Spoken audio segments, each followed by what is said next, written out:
Dans les outils essentiels, il y en a un que tout le monde possède, ou presque. Voici l'outil d'aujourd'hui.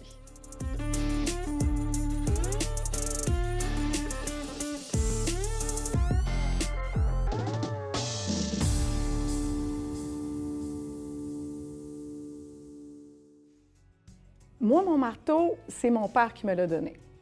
Sincèrement, il fonctionne encore très, très bien. C'est sûr qu'il y a pas mal de vécu, puis il est un petit peu moins sexy, mais je l'aime encore. Puis surtout, ce que j'aime, c'est qu'il est ergonomique, puis il n'est pas trop lourd. Par contre, je sais qu'il y a plusieurs caractéristiques pour un marteau et Guillaume va venir nous en parler.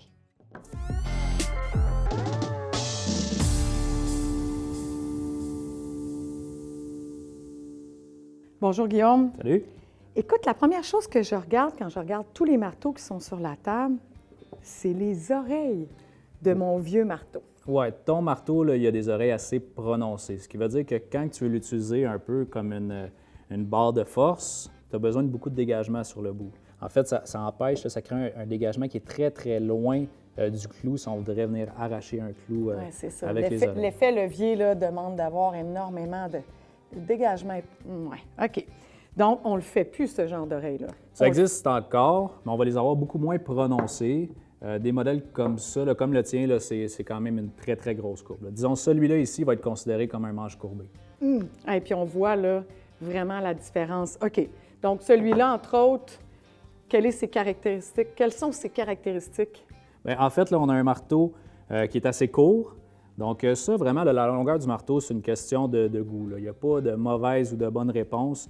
Il faut vraiment, en fait, le tenir pas trop sur le bout non plus, mais pas trop avancé non plus. Si on va avoir vraiment la bonne force de frappe du marteau, on va venir le tenir à l'extrémité. Puis, bien, ça, c'est un marteau de 16 onces, donc c'est un marteau assez léger. Je te dirais que c'est un bon comparable à ton marteau à toi, avec une tête lisse, un petit peu comme le tien. Je voyais aussi la forme du marteau. On voit plus ça, la tête de frappe là, qui est en forme octogonale comme ça, là, tu sais. Non, effectivement, c'est probablement une question de moulage là, qu'aujourd'hui qui est faite un petit peu différemment. Tu peux remarquer aussi sur le bout le petit aimant. Donc, ça permet de démarrer un clou. On peut venir mettre vraiment le clou sur le bout, le démarrer, puis après ça, venir cogner. Ça évite de mettre les doigts. Ça a bien du sens. Celui-là est beaucoup plus long, puis il est beaucoup plus lourd. Bien, beaucoup plus lourd. En fait, il fait 22 onces. Exact, exact. Ça, c'est un marteau qui est vraiment prévu pour la démolition. Donc là, on a une tête usinée qui va permettre de vraiment avoir de l'adhérence sur les morceaux de bois. Puis on a aussi, si tu remarques, le shark tooth à l'arrière, qui est fait pour créer un effet de levier sur un 2x4. J'aime ça. Puis finalement, je pensais que j'allais le trouver difficile à prendre en main, mais non, je l'aime beaucoup. Même s'il est plus lourd, là, j'aime ça.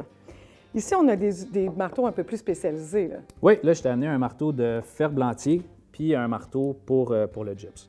Donc, le marteau de ferblantier, lui, il n'a pas d'oreille du tout. Puis il est vraiment lisse sur le côté. Ça permet au ferblantier, quand il va faire un conduit de ventilation, de venir replier son métal. Donc, il peut même l'utiliser sur le côté. Si on parle du marteau à gyps, on en voit beaucoup moins sur les chantiers, c'est plus dans les écoles, peut-être qu'on va apprendre les techniques avec le clou pour l'installation du gyps. Les techniques de base du fameux des installateurs de système intérieur. Exactement, voilà, exactement. Okay. Il y a quand même des caractéristiques vraiment bien pensées sur ces produits-là. On va voir la tête qui est un petit peu arrondie, comme ça, puis avec un petit usinage. Qu'est-ce que ça permet? C'est que quand on vient clouer vraiment dans le gyps, ça va créer une espèce de petit vallon avec des picots, donc notre plâtre va vraiment bien adhérer dessus. Absolument. Puis dis-moi, la petite portion qui est ici, c'est si jamais on s'est trompé puis qu'on veut retirer le fameux petit clou en question. Exactement. Okay. Encore là, c'est une technique peut-être un petit peu plus ancienne parce qu'aujourd'hui, les petites barres de force là, fonctionnent mieux que ce petit crochet-là, mais ça peut dépanner. Le bout aussi qui est similaire un petit peu à une hache, c'est qu'on peut vraiment venir marquer le gyps puis le casser avec ça. Mais encore là, on l'utilise un petit peu moins maintenant. Ton maillet? Oui. Je trouve qu'il y a une... Ah, mon Dieu! Je pensais pas qu'il était aussi lourd. Oui, il est assez lourd. Okay. En fait, il y a différents formats de ce type de maillet-là. On peut les utiliser à plein de sauces. Là, en fait, là, on peut les utiliser pour les cloueuses à plancher. Pour le pavé à l'extérieur aussi. Là. Donc, j'ai amené celui-là spécifiquement parce que les têtes sont interchangeables. Donc, on peut avoir une tête un petit peu plus molle puis des têtes un petit peu plus dures. C'est ça, parce que aussi, c'est un rebord qui est quand même assez solide. Là. Je veux dire, ouais. c'est pas commun non plus.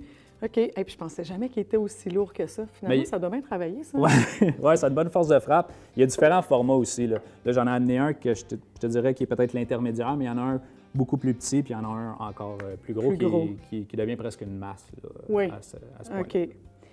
Et là, celui qu'on attendait tous. Oui. Le fameux, oh mon Dieu, lui, il est léger, c'est agréable, ça. Oui, marteau en titane. Donc là, on y va avec un alliage super léger, mais très, très robuste. Stilettos sont très reconnus là, dans le marché là, au niveau des professionnels. C'est un marteau qui, par sa légèreté, permet aussi d'éviter des blessures, donc tendinite, bursite, ce genre de trucs-là. Encore là, il y a différents types de poids, il y a différents types de longueur, puis il y a différents types aussi de forme au niveau du manche. Donc là, ce que je t'ai amené aujourd'hui, c'est un 14-11 manche courbée. C'est un très bon vendeur pour nous.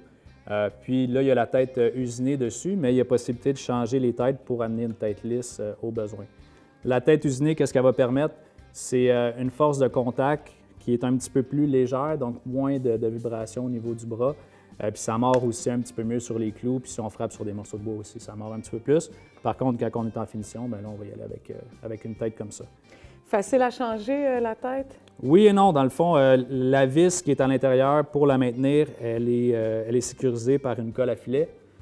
Donc, le but, c'est que quand on frappe, on ne veut pas perdre la tête. Ben là, oui. donc, ça le dit. Oui, exactement. Donc, quand on va remplacer la tête, on va remettre aussi une petite colle à filet, mais ça se fait relativement bien. Là, clé Allen, on passe à l'intérieur et on est capable de changer la face assez facilement. En tout cas, pour l'instant, Guillaume, je peux te dire que ça reste, lui, mon préféré. C'est sûr, c'est le plus haut de gamme. C'est naturellement le plus le fun là, à utiliser. Plus performant, là. Oui, absolument. C'est vraiment un marteau de pro. Là. Si je te parle un petit peu des prix, on va comprendre. Au niveau du Milwaukee, qui est à côté du tien, autour d'une trentaine de dollars, on peut s'en sortir là, avec un marteau de ce type-là, d'une très bonne qualité. Là, donc, le rapport qualité-prix est vraiment, vraiment bon. Après, le marteau d'émolition, les marteaux de spécialité, aux alentours de 60 là, on a quelque chose de bien. Ça peut être un petit peu plus, un petit peu moins, mais dans presque le double quand même. Oui, c'est ça. Mais on va aller chercher des caractéristiques un peu plus spéciales. Puis au niveau du maillet avec les têtes interchangeables, celui-là, là, il coûte une centaine de dollars, mais il vient avec 4 têtes. Ah, OK. Donc, on a beaucoup, beaucoup d'options. Ça le rend quand même assez intéressant. Des alternatives là, avec le changement de tête. OK. Exactement. Génial. Puis pour ton coup de cœur, le stiletto, on est aux alentours de 300. Donc, ça peut varier là, avec les promotions que Stiletto offre au courant de l'année, mais on peut se budgéter un 300 environ. Qui reste quand même un outil très, très, très performant. Donc, un petit peu plus pour les pros puis les gens qui travaillent avec ça presque à tous les jours. Là. Exact. Le 300 peut sembler cher, mais quelqu'un qui l'a dans les mains à tous les jours, ça vaut la peine vraiment. Donc, papa, je suis désolée, mais je vais changer de marteau pour ce modèle-ci. Parce que de toute façon, Guillaume me l'offre. Hein? Ouais, on va s'arranger.